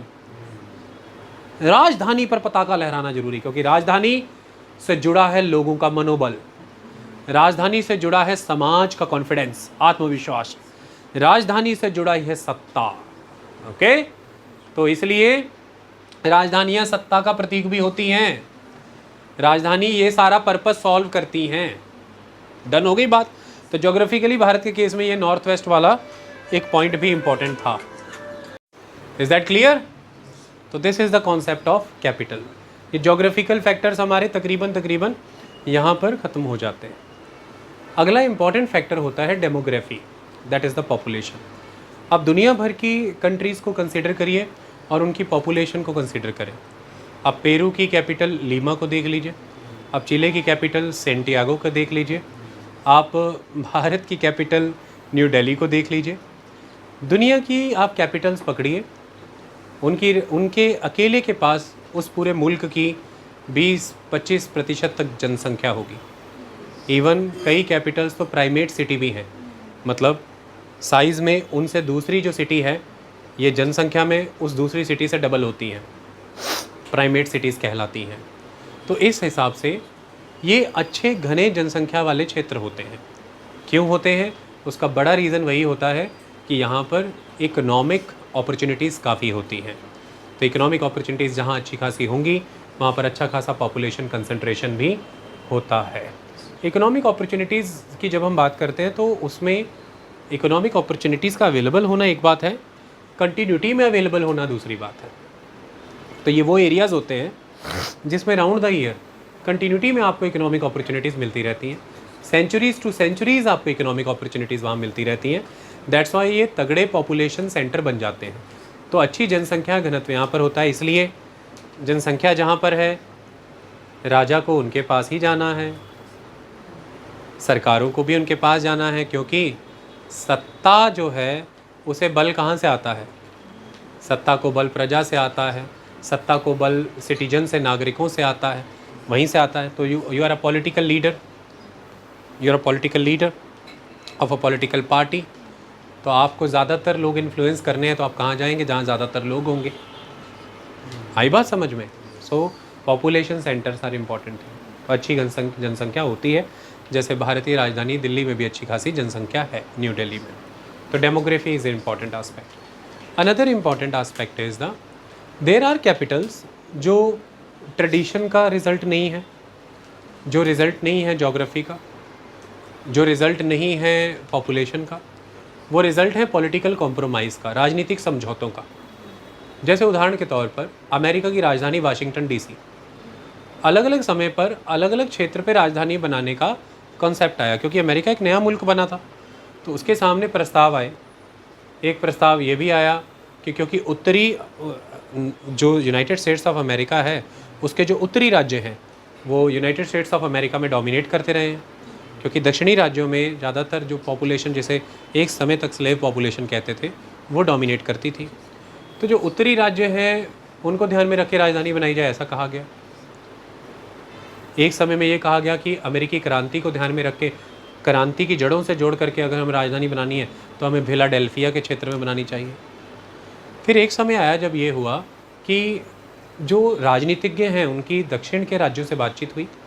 दक्षिण के राज्यों ने उन्हें आश्वासन दिया कि हम अमेरिका के द्वारा किए गए युद्धों के लिए जो वॉर एक्सपेंडिचर्स हैं उसमें कंट्रीब्यूशन देंगे। नेताओं को इसकी ज़रूरत थी।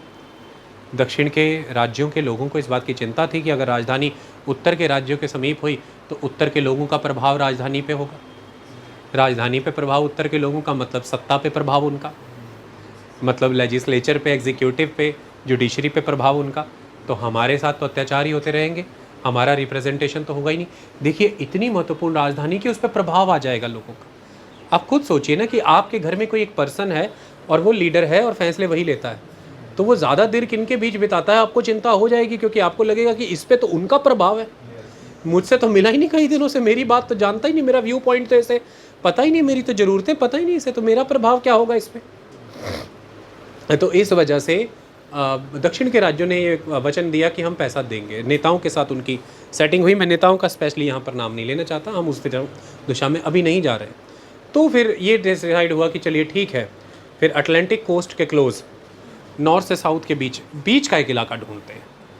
व्यापार के हिसाब से भी विकसित रहेगा, अमेरिकन न्यू कल्चर को इस्टेब्लिश करेगा, एक नई राजधानी बनाते हैं। एक समझौता हुआ, उसके तहत मैरीलैंड वर्जीनिया का क्षेत्र चुना गया और वहाँ पर बनाई गई वाशिंगटन डीसी। तो ये पॉलिटिकल कॉम्प्रोमाइज़ का रिजल्ट है। Washington DC is the political compromise. तो इस तरह की भी राजधानियाँ विश्व के स्तर पर बनती हैं। अब मैंने बताया कि राजधानियाँ सत्ता को रिप्रेजेंट करती हैं, तो ऐसा नहीं है कि दुनिया भर में एक ही राजधानी हो, नहीं, कई मुल्क ऐसे हैं जिनकी कई राजधानियाँ भी हैं।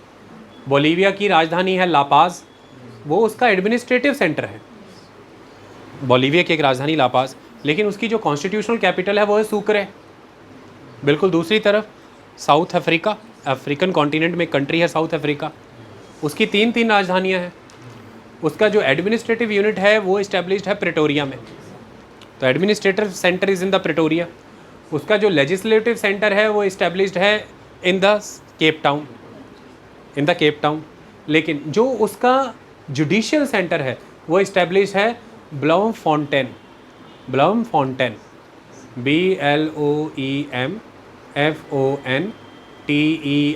ब्लमफॉन्टेन। तो ब्लमफॉन्टेन में उसका जुडिशियल सेंटर है। तो वो तो तीन राजधानियाँ लेके घूम रहा है। भारत में भी ये कोशिश आंध्र प्रदेश ने की थी कि हम 3 अलग सेंटर बनाएंगे, 3 अलग राजधानियाँ बनाएंगे। अंततः ये तय हुआ कि नहीं, अमरावती ही एक राजधानी के रूप में जाना जाएगा। लेकिन मैंने इस पे लेक्चर कवर किया है कि 3 कैपिटल बनाने का क्या आइडिया है आंध्र प्रदेश का, वो ऐसा क्यों करना चाहता है। उन्होंने कहा कि एक हम एग्जीक्यूटिव सेंटर बनाएंगे, एक हम लेजिस्लेटिव सेंटर बनाएंगे, एक हम जुडिशियल सेंटर बनाएंगे। तो इस तरह से विश्व भर में कई मुल्कों की कई राजधानियाँ भी देखने को मिलती हैं। ये कारण क्या है इसका कारण ये है कि देश भर में जो सत्ता है, सत्ता को हर देशवासी अप्रोच कर सके, इसके लिए सत्ता के यानी कि गवर्नमेंट के जो 3 ऑर्गन हैं, इन्हें अलग अलग लोकल लोकेशंस पे लोकलाइज करो। अभी आपने भारत ही में सुना होगा कि तमिलनाडु के मुख्यमंत्री MK स्टालिन का ये कहना है कि सुप्रीम कोर्ट का एक बेंच साउथ में भी बनाया जाए। और अगर आप दूसरी तरफ देखें तो सुप्रीम कोर्ट का कोई बेंच नहीं है, सुप्रीम कोर्ट दिल्ली में ही प्लेस्ड है। तो राजधानियां इस उद्देश्य से भी एक जगह पे लोकलाइज की जाती हैं कि अगर कोई सोसाइटी है वो बहुत डाइवर्स सोसाइटी है, लिंग्विस्टिक डाइवर्सिटी है, रीजनल डाइवर्सिटी है, कल्चरल डाइवर्सिटी है, तमाम तरह की डाइवर्सिटीज़ हैं, और इन्हें आपको एक करके रखना है, तो भी आप गवर्नमेंट से जुड़े ऑर्गन्स की एक ही सीट तय करते हैं कि सब यहीं आकर के जुड़े। अदरवाइज़ रीजनलिज्म की ताकतें, सेसेशन की आवाज़ें, अलगाववाद की आवाज़ें मजबूत हो जाएंगी अगर गवर्नमेंट के ऑर्गन्स अलग अलग जगह पे प्लेस किए गए। तो आई बात समझ में? इसीलिए ध्यान में रखा जाए तो दक्षिण जो है वो द्रविड़ नाडु के कंसेप्ट को फॉलो करता है, और वो ये कहते हैं कि भाई जो हिंदी भाषी राज्य हैं वो सत्ता लेजिस्लेचर पे रिप्रेजेंटेशन ज़्यादा ले रहे हैं जनसंख्या के कारण। उत्तर भारत के निकट है दिल्ली राजधानी, तो जुडिशरी और बाकी इंस्टीट्यूशंस को भी अप्रोच वो ज़्यादा कर पाते हैं, मीडिया इंस्टीट्यूशंस पे भी उनका अप्रोच ज़्यादा है। हमसे ये सारे, हमारे ही मुल्क की राजधानी हमसे दूर पड़ती है, हमसे सुप्रीम कोर्ट दूर है, इसलिए एक बेंच हमारे पास, हमारे क्लोज भी बनाए। लेकिन दूसरी तरफ केंद्र सरकार का कंसर्न ये हो सकता है कि नहीं, ऐसा ट्रेंड नहीं बिगिन करना। इसकी वजह से कहीं जो डाइवर्सिटी है भारत की, अगर उसे मिसडायरेक्ट कर दिया जाए पॉलिटिकली तो सेसेशन को आवाज़ मिल सकती है, और वो नहीं करना। तो एक बांध के रखना एक सूत्र में पूरे देश को दुनिया भर में, उसके लिए भी राजधानी बड़ी भूमिका निभाती है। सो मैंने यूनिटी का कॉन्सेप्ट दिया था कि पूरे देश को यूनिटी का भाव देना, और वो भाव देख करके आप उसे इंटीग्रेट करें। तो इंटीग्रिटी इज़ वेरी इंपॉर्टेंट। तो जो कैपिटल की स्थापना के लिए इंटीग्रिटी का कॉन्सेप्ट भी बहुत इंपॉर्टेंट है कि पूरे देश को एकीकृत करके रखना, एक रखना, समग्रता का भाव देना कि आप सबकी एक राजधानी है, हमारा एक राष्ट्र है, हमारी एक नागरिकता है, हमें उसे एक और देखना है। आई बात समझ में? हमें एक उद्देश्य की ओर बढ़ना है सबको, अपनी डाइवर्सिटी और इन सारी चीज़ों को चेरिश करते हुए, फिर भी हमें एक ही और जाना है। इसके अलावा जो एक इम्पॉर्टेंट पॉइंट है वो है economy. Economy is always a very very dominant and important point. तो अगर आप दुनिया भर की राजधानियों को देखें, तो आप अगर अज़रबैजान को देखें, जॉर्जिया को देखें, आर्मेनिया को देखें, तो इनकी कैपिटल्स की अलाइनमेंट आप देखिए, आपको तीनों मुल्कों की कैपिटल एक दूसरे क्लोज नज़र आएंगी, क्योंकि तीनों एक दूसरे के साथ व्यापार वाणिज्य स्थापित करना चाहते हैं। इसी तरह से आप अगर अफ्रीकन कंट्रीज़ देखें तो अफ्रीकन कंट्रीज़ में कई कंट्रीज़ की कैपिटल्स आपको एक दूसरी कंट्री के साथ अलाइन नज़र आएंगी, क्योंकि उनके बीच में ट्रेड एंड कॉमर्स बहुत प्रोमिनेंट है। तो दिस इज़ द रीज़न कि आप इस मैनर में भी कैपिटल्स को प्लेस करते हैं, अलाइन करते हैं। आप नज़दीकियाँ भी कई बार बढ़ाना चाहते हैं। अगर इसी हिसाब से देखें तो हमने आपको बताया कि कज़ाकिस्तान ने अपनी राजधानी को शिफ्ट किया, वो क्लोज लेकर के गया टू द रशिया। तो आप कई बार किसी मुल्क के साथ अपने संबंध घनिष्ठ बनाना चाहते हैं, अपनी राजधानी उसके निकट लेकर के जाते हैं। आप ये देखते हैं कि आपके इकोनॉमिक, पॉलिटिकल, कल्चरल इंटरेस्ट वहाँ से ज़्यादा सर्व हो रहे हैं, तो आप उसके क्लोज जाते हैं, एक इम्पॉर्टेंट। दूसरा, डेवलपमेंट को ही ध्यान में रखते हुए आप फॉरवर्ड कैपिटल्स बनाते हैं, जैसा कि रूपाली ने बताया, जैसे कि ब्राज़ील ने फॉरवर्ड कैपिटल इस्टेब्लिश किया, कोस्टल रीजन से निकल करके वो अपने इंटीरियर रीजन्स की ओर गया, कि जो हमारी जो अपनी लार्जेस्ट रिवर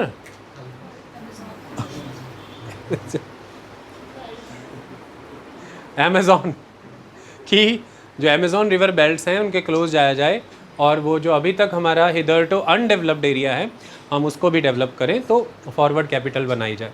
तो क्योंकि देखिए, जहाँ पर आपने राजधानी स्थापित की है वहाँ पर आप सत्ता की संस्थाएं बनाएंगे, एग्जीक्यूटिव बनेगा, लेजिस्लेचर आप बनाएंगे, जुडिशरी आप वहाँ पर बनाएंगे। तो आप ज़रा इमेजिन करिए, सेक्रेटरीट भी फिर वहीं बनेंगे।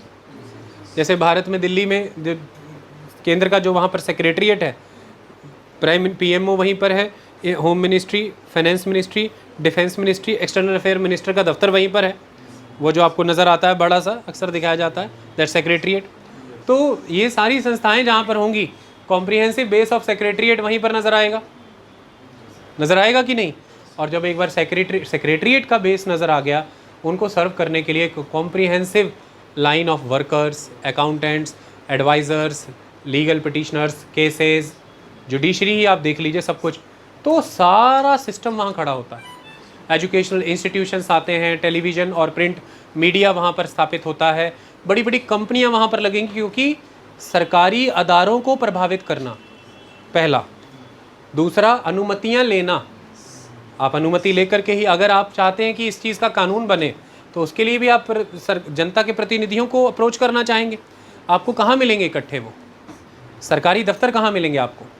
तो आज की डिजिटल युग को अगर इग्नोर किया जाए, तो पहले के लिए फ़िज़िकल मूवमेंट करना इंडिविजुअल के लिए कितना इंपॉर्टेंट था, और इसमें अगर आपकी फ़िज़िकल प्रॉक्सिमिटी हो जाए इन पावर कॉरिडोर्स के क्लोज आपके बिजनेस हाउस, तभी तो आप हेड ऑफिसेज देखिए, क्योंकि मुंबई हमारा कमर्शियल कैपिटल था, तो तमाम कंपनियों के हेड ऑफिसेज वहाँ हैं, और अदरवाइज़ दिल्ली में है। क्यों? You can approach the government in a feasible manner, है ना, आपके प्रॉक्सिमिटी में आ जाते हैं वो। तो इसके वाया एक पूरा चेन इफेक्ट होता है इकोनॉमी का, उद्योग धंधे वहीं पर लगते हैं, इंडस्ट्रियल कॉरिडोर बन जाते हैं, वहाँ पर डेवलपमेंट होने लग जाती है, तो फिर निवेश एक बार आने लग जाता है, लॉ एंड ऑर्डर ज़्यादा मेंटेन रहता है वहाँ पे। कैपिटल में व्यापारी क्या चाहता है, कैपिटल है, लॉ एंड ऑर्डर रहेगा नेचुरली। आप देखिए, ये लॉ एंड ऑर्डर का ही मामला है जिसके कारण केंद्र अभी तक दिल्ली सरकार को पुलिस नहीं दे पाया। ये दिल्ली की डिफेंस और सिक्योरिटी का मामला है कि ज़मीन पर बर्दन दिल्ली सरकार को नहीं मिला है कि नहीं। तो ये क्या है वहाँ पर कि that peace will there, law and order will remain there. Delhi में हल्का सा कोई भी दंगा होता है, कुछ नेशनल मीडिया की खबर है, बट आप यहीं से अब दूर है मणिपुर, और मणिपुर में लंबे महीनों से आप समझ सकते हैं, वर्ष हो चला है, वहाँ पर समस्याएं चल रही हैं, वायलेंस हो रहा है। पर मैं आपसे पूछता हूँ, पिछले 1 महीने के दौरान टेलीविज़न पे कितनी चर्चा हुई उसकी, मैं आपसे पूछना चाहता हूँ, कितनी बार आया वो। लेकिन दिल्ली सरकार के मंत्री सड़कों पर आ रहे हैं काम कराने, हर रोज़ टेलीविज़न पे आता है। भगवान ना करे पर ऐसा ही मंजर मणिपुर का अगर दिल्ली में चल रहा होता, तो टेलीविज़न कवरेज का लेवल क्या होता। तो टेलीविज़न कवरेज ज़्यादा होता है, चीज़ें अंतर्राष्ट्रीय मंचों तक पहुंच जाती हैं, हमें जल्दी उन्हें स्थिर और सुनिश्चित करना है, ये एक इम्पॉर्टेंट एस्पेक्ट है। इसकी वजह से चुना जाता है व्यापारियों के द्वारा ऐसे क्षेत्रों को कि स्थिर रहने वाले हैं, तो विकसित हो जाते हैं, तो विकास हो जाता है। फिर जब वो विकसित हो जाते हैं, हर कोई माइग्रेट करके वहाँ जाना चाहता है, तो वो इस हिसाब से लोगों की एस्पिरेशंस का सेंटर बन जाता है। इस हिसाब से भी सरकारों के लिए महत्वपूर्ण हो जाता है वो। The people are feeling connected to that area. They can aspire to become rich, they can have better living standard by reaching there. They can have good education, good health infrastructure, everything. और यही migration एक समय उन राजधानियों को बिगाड़ भी देता है, ये भी एक समस्या का कारण है। दूसरी तरफ राजधानियाँ कल्चर को रिप्रेजेंट करती हैं किसी भी सोसाइटी के, तो culture is also important to before considering the location of the capital. देखिए, एकदम एलियन नहीं होनी चाहिए वो सिटी आपके लिए। अब हुआ क्या, मोहम्मद बिन तुगलक एक शासक हुआ है तुगलक वंश के सल्तनत काल के दौरान। उन्होंने क्या देखा कि उनको ऐसा लगता था कि नॉर्थ वेस्ट फ्रंटियर सिक्योर हो गया है, कोई दिक्कत नहीं है, और अब मुझे जो दक्षिण है वहाँ उसके निकट जाना है, भारत के केंद्र में आ जाना है। भारत का विस्तार, भारतीय उद्योग धंधे व्यापार का विस्तार करने के लिए मुझे केंद्र में आ जाना है। तो वो दौलताबाद चले गए, सेंटर में एकदम भारत के। अब उसकी वजह से क्या हुआ, वो खुद तो गए, सबको उठा के ले गए। वो अपना राजनीतिक अमला तो उठा के ले ही गए, वो लोगों की भी ले गए। कहते हैं एक कुत्ता भी नहीं छोड़ा पीछे, सबको उठा के ले गए। लोग अपने कल्चर से दूर, अपने घरों से दूर, अपनी आत्मीयता से दूर, मन नहीं लगा, पर्यावरण नहीं जचा, वहाँ का टेम्परेचर, वहाँ का कुछ एनवायरनमेंट नहीं जचा लोगों को। आप ये समझ के चलिए कि जो एक राजधानी है या कोई एक शहर है पहले से बसा है, उसका एक well developed network of trade है, कमर्स है, ऑर्गेनिक होता है वो। मान लीजिए कि आप एक कारीगरी हैं गाड़ियाँ बनाने वाले, आप जहाँ पे गाड़ियाँ बना रहे हैं उसके अगल बगल में ही स्पेयर पार्ट की दुकानें आ जाएंगी, उसके अगल बगल में ही छोटे छोटे और कारीगर आ जाएंगे जो गाड़ी बनाने में आपकी मदद कर सकते हैं। रातों रात कोई आपको कहे कि वहाँ पे प्लॉट ले ले, वहाँ जाके गाड़ियाँ बना, तो आप कहेंगे मैं तो गाड़ी वहाँ बना लूँगा, मुझे सपोर्ट करने वाला सप्लाई चेन कैसे आएगा। तो एडमिनिस्ट्रेशन का भी एक सप्लाई चेन होता है, वकीलों की फ़ौज होती है, जजों की पूरी फ़ौज होती है, पूरी क्लैरिकल मशीनरी होती है, एक आइडियाज़ होते हैं सारे, ये सब होता है। आप चले गए वहाँ पर, वो नहीं चल पाया, दौलताबाद, उत्तर दिल्ली भी रिस्क पे आ गई और फिर वापस आना पड़ा उन्हें। तो कल्चर बहुत इंपॉर्टेंट होता है किसी जगह का, लोग वहाँ से कनेक्टेड होते हैं। इस हिसाब से अगर दिल्ली कहा जाए तो प्रवेश द्वार रहा है नॉर्थ वेस्ट, पंजाब प्रवेश द्वार रहा है, और अगर हम बड़े स्वरूप में देखें तो पंजाब ही का हिस्सा रहा है। वो तो बाद में हरियाणा अलग हो गए 1966 में, और हरियाणा के बीच में ही एक पॉकेट के रूप में दिल्ली है, वरना अगर मैं इसे इग्नोर कर दूं 1966 को तो फिर ये सारा विस्तृत पंजाब है, उसी के बीच में ऐसे नग की तरह बटन, शर्ट में बटन की तरह लगी हुई है। तो ऐसे में पंजाब हमने पढ़ा है हमेशा से प्रवेश द्वार रहा है। अब पंजाब चूँकि प्रवेश द्वार रहा है हमेशा, अलग अलग संस्कृतियाँ आती रहीं, अलग अलग विचार आते रहे, आइडियाज़, अलग अलग पंथ धर्म यहाँ से आते रहे, सूफ़ी आए यहाँ से, सारे यहाँ से आते रहे। इसकी वजह से दिल्ली एक ऐसा क्षेत्र बना जो मिश्रित संस्कृति को रिप्रेजेंट करता है, कॉम्पोजिट कल्चर को रिप्रेजेंट करता है। एक डाइवर्सिटी आपको हर जगह से नज़र आएगी वहाँ पर, आपको हर समाज के लोग वहाँ पर नज़र आ जाएंगे, ये एक बड़ा फैक्टर है। तो that is why that it is somewhere representing the diversity of India. मैं नहीं कह रहा हूँ कि कंप्लीट सेंस में, but it is representing that diversity of India, और वो आपको नज़र में आएगा। उसका कारण उसकी लोकेशन है, वो उस पाथ पर आती रही है। और आफ्टर इंडिपेंडेंस, क्योंकि वो हमारी राजधानी है, सरकारों के प्रोग्राम चलाने के कारण, सरकारों की दी स्कॉलरशिप और मोटिवेशन के कारण, उत्तर पूर्व के राज्यों, नॉर्थ ईस्ट से लेकर के दक्षिण से लेकर के हर क्षेत्र से युवा वहाँ आए पढ़ने के लिए, रिसर्च करने के लिए। तो आपको जलंधर में, लुधियाना में, शायद नॉर्थ ईस्ट का कोई ना दिखे, दिल्ली जाइए मिल जाएंगे, मैं गारंटी करता हूँ। आपको जलंधर में शायद साउथ का बहुत कम कोई दिखे, आप दिल्ली जाइए अमूमन मिल जाएंगे। मेट्रो में मैं जाता रहा हूँ, दिल्ली बसेस मेट्रो में आप जाइए आपको मिल जाएंगे, तीसरा आदमी मिल जाएगा। उनको सपोर्ट करने वाले उनके कैफ़ेज़, उनको सपोर्ट करने वाले उनके मार्केट्स, कपड़ों की दुकानें, उनको सपोर्ट करने वाली जो उनकी लिटरेचर है, म्यूज़िक पीसेस।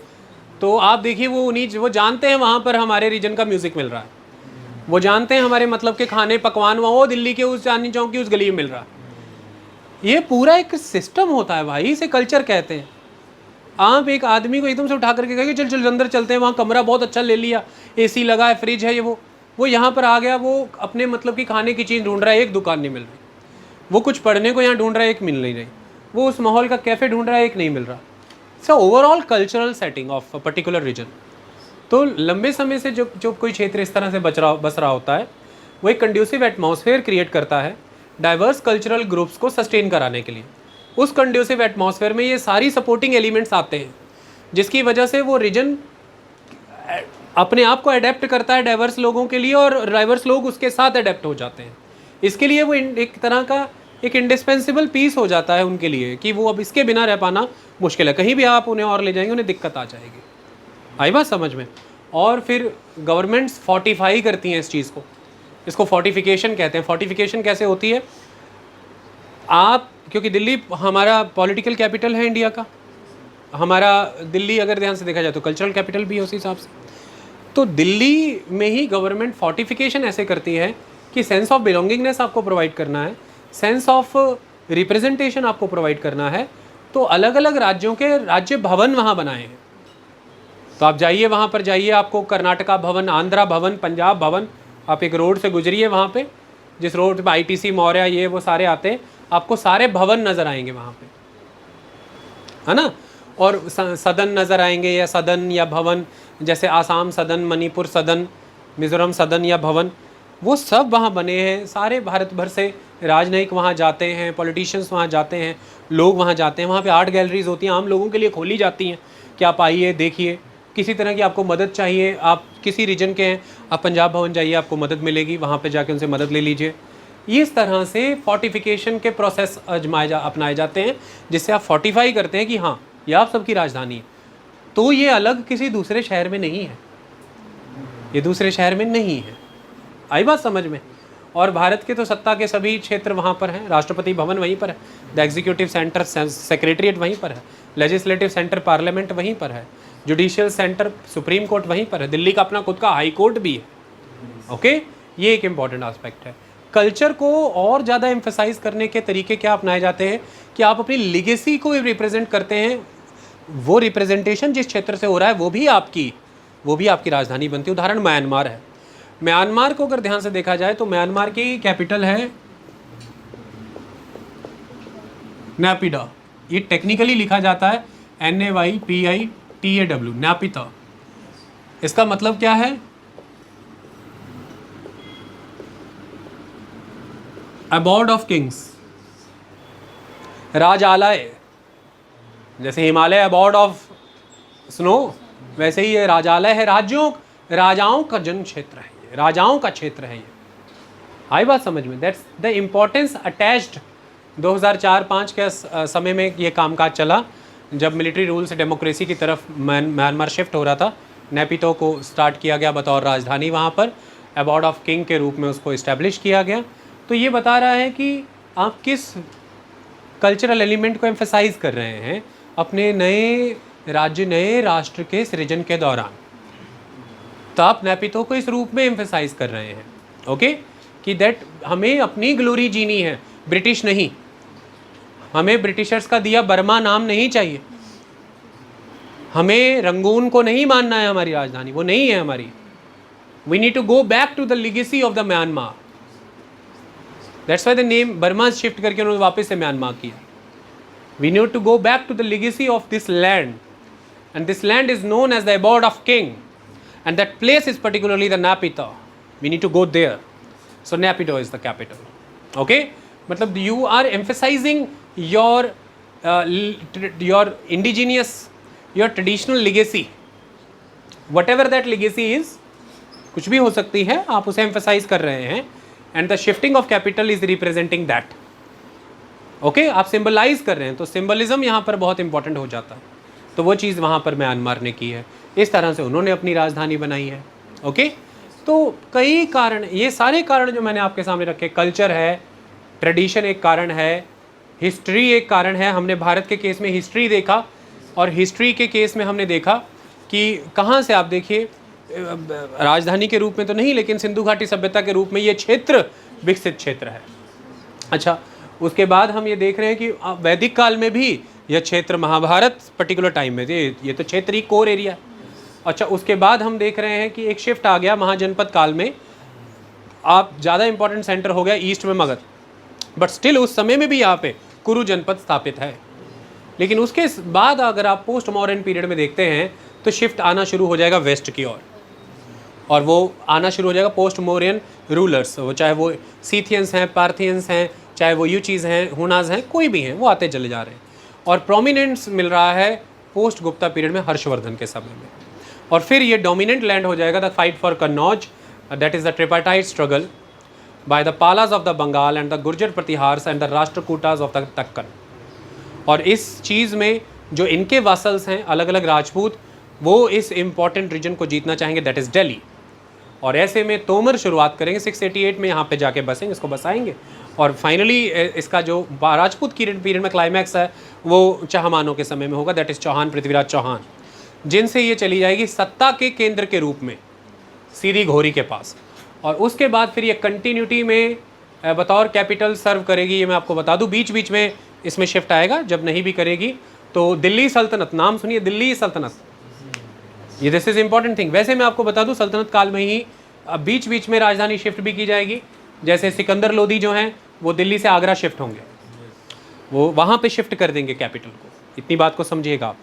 और आगरा एक इम्पॉर्टेंट पॉइंट बन करके उभरेगा, लेकिन दिल्ली सल्तनत का नाम ही दिल्ली सल्तनत है। बट इससे बिल्कुल ये मत समझिए कि आगे जब बाबर आ जाएगा तो मुग़लों की राजधानी दिल्ली है, नहीं। मैंने क्या बताया, मुग़लों के समय में प्रोमिनेंस एक लंबे काल तक आगरा का है। बाबर वहाँ से जाना जा रहा है, हुमायूं वहाँ से जाना जाएगा, अकबर भी वहाँ से जाना जा रहा है, ओके। दिल्ली महत्वपूर्ण हो जाएगी शाहजहां के समय में। तो आप दिल्ली को मुग़लों के समय में राजधानी के रूप में देखेंगे 1649 ऑनवर्ड्स, 1649 ऑनवर्ड्स आप दिल्ली को राजधानी के रूप में देखना शुरू हो जाएंगे। और लगभग 1857 के विद्रोह तक, 1857 के रिवॉल्ट तक, 1649 टू 1857 मुग़ल टाइम में आपको ये राजधानी मिलेगी दिल्ली इस तरह से।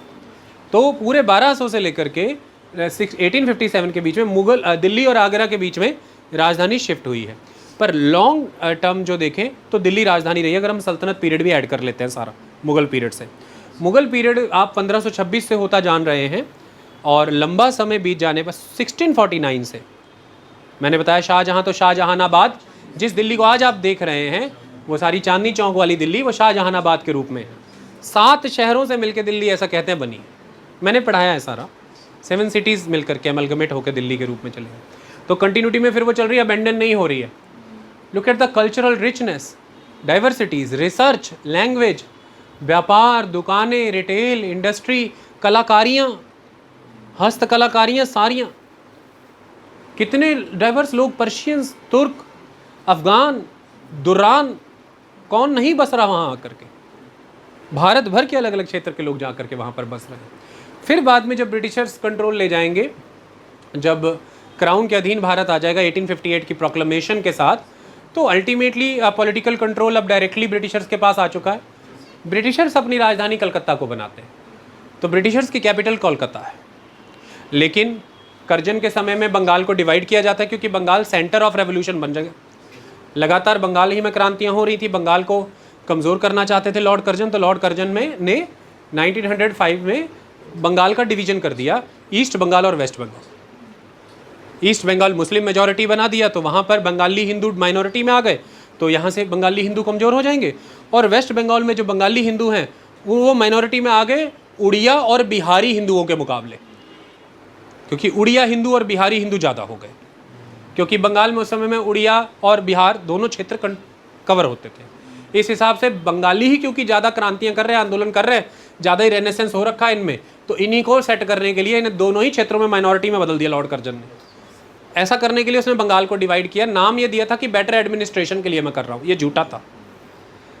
ज़बरदस्त स्वदेशी मूवमेंट हुआ इसके खिलाफ, जब देखा दोनों तरफ ही अंग्रेज़ों का विरोध तगड़ा हो रहा है, इसी से रेवोल्यूशनरी मूवमेंट खड़ी हो गई, और आगे जाकर के इंडिविजुअल हीरोइक कंडक्ट इसी के वाया होने शुरू होंगे। मतलब यहीं से ये सारी चीज़ें शुरू होंगी। 1907 में सूरत में कांग्रेस का स्प्लिट भी हुआ नरम दल और गरम दल में। गरम दल कहता था कि एक्शंस कंटिन्यू रखे जाएं और जब तगड़ा विरोध किया जाए इनका। नरम दल कहता था कि शांति से आगे प्रोसीड करते हैं, पिटीशंस लगाते हैं।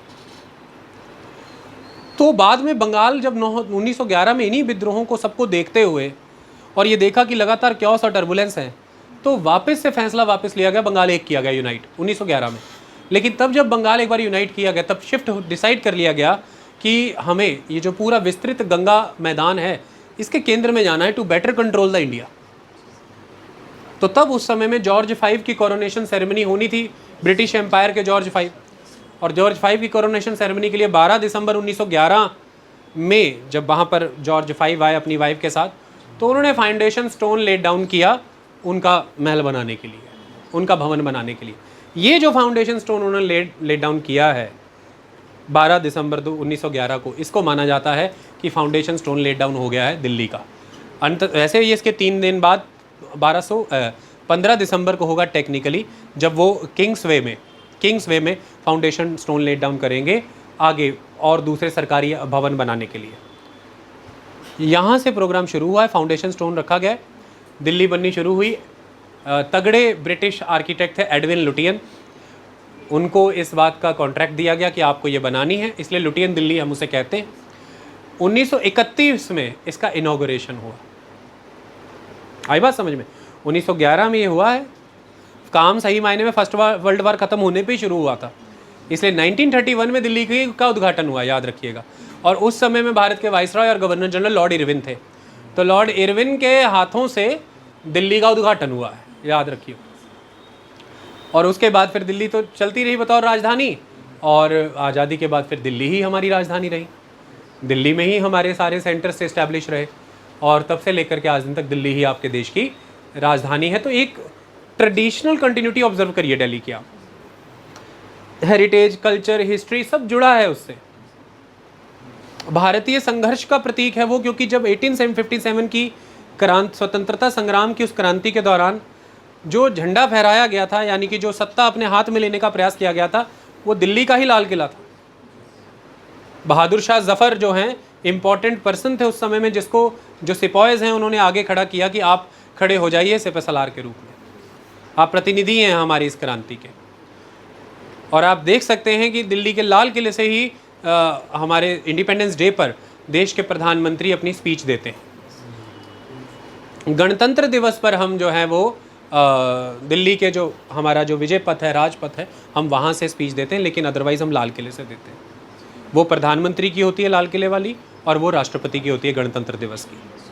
ओके, तो दिल्ली हमारी फ्रीडम स्ट्रगल के तौर पर, दिल्ली पॉलिसी मेकिंग के रूप में, दिल्ली कल्चर और हेरिटेज को रिप्रेजेंट करने के रूप में, दिल्ली हिस्ट्री और ट्रेडिशन के रूप में, दिल्ली ट्रेड एंड कॉमर्स के रूप में, दिल्ली पॉपुलेशन के रूप में, दिल्ली डिफेंस वाइज ज्योग्राफी के रूप में, स्ट्रेटजी वाइज स्ट्रेटजिकल इंपॉर्टेंस जो है दिल्ली का, प्रवेश द्वार को रोकना, विस्तृत जनसंख्या क्षेत्र को कंट्रोल करना, उत्तर दक्षिण पूर्व पश्चिम में सामंजस्य बना के रखना, the most approachable, well connected by all means of transport, by all means of transport. तो strategic importance wise Delhi is very important. तो इस हिसाब से हर मायने में अगर देखा जाए तो ये सारी कंसिडरेशंस को कंसिडर करके भारत ने एक राजधानी अपनी आज स्वीकारी है, वो नई दिल्ली जिसे आप कहते हैं। All these are the considerations, और जो कंसिडरेशंस हैं वही पर्पस वो राजधानी सर्व करती है। भारत का प्रत्येक नागरिक वहाँ जाता है, फोर्टिफिकेशन है, उसके भवन वहाँ पर अलग अलग राज्यों के उसे दिखते हैं। वहीं पर गणतंत्र दिवस में झांकियाँ निकाली जाती हैं हर राज्य को रिप्रेजेंट करने के, कि उसे अपना स्टेक होल्डरशिप फील हो कि वो हिस्सा है उस भारतीय गणराज्य का। इम्पॉर्टेंट रिसर्च सेंटर्स हैं, शिक्षा अनुसंधान केंद्र हैं, ये सारी संस्थाएं वहाँ पर हैं। इम्पॉर्टेंट सीट ऑफ जुडिशरी है, पार्लियामेंट, भारत की सबसे बड़ी पंचायत का केंद्र वहाँ पर है जिसे हम पार्लियामेंट कहते हैं। All these things are associated. तो विश्व भर की अलग अलग राजधानियाँ अलग अलग जगह पर लोकेटेड, उसके अलग अलग कारण हमने देखे। जनसंख्या महत्वपूर्ण है, हमने देखा जब हमने उदाहरण देखा लीमा का, सेंटियागो का उदाहरण। आप यहाँ पर उदाहरण सिंपली आप टोक्यो का भी ले लीजिएगा, जनसंख्या देख लीजिएगा उसकी बाकी जापान के मुकाबले, और आप साउथ कोरिया की राजधानी सियोल का भी उदाहरण ले लीजिएगा। पूरे देश के मुकाबले लगभग 7.5% जनसंख्या वहाँ पर रहती है। जापान की जहाँ तक मुझे याद पड़ता है लगभग 20-21% कुल जनसंख्या टोक्यो में रहती है। तो इस तरह से जनसंख्या का घनत्व, जनसंख्या की आबादी बहुत महत्वपूर्ण फैक्टर है। Demography wise, location wise is important, trade and commerce wise, strategically it is important कि किस कंट्री के साथ व्यापार वाणिज्य ज़्यादा है, किस कंट्री के साथ कल्चरल अफिनिटी आपकी ज़्यादा है, कहाँ पर आपके लोग ज़्यादा जुड़े हुए हैं, तो वो लोकेशन का एक आधार वो भी बनता है। आप सेंट्रलिटी को फोकस करते हैं, कई बार राजनीतिक समझौते होते हैं, पॉलिटिकल कंप्रोमाइज़, वाशिंगटन DC उसका नतीजा है। अलग अलग रीजंस कंसिडरेशन से राजधानियाँ स्थापित होती हैं और वो उन पर्पसेस को सर्व करती हैं जिन कंसिडरेशंस के कारण वो स्थापित होती हैं। कोई जानकारी ऊपर नीचे हुई हो तो उसके लिए मैं क्षमा चाहता हूँ। वर्बल था सारा कंटेंट, कई बार कुछ ऊपर नीचे भी हो जाता है, उसके लिए I am very sorry. Thank you so much.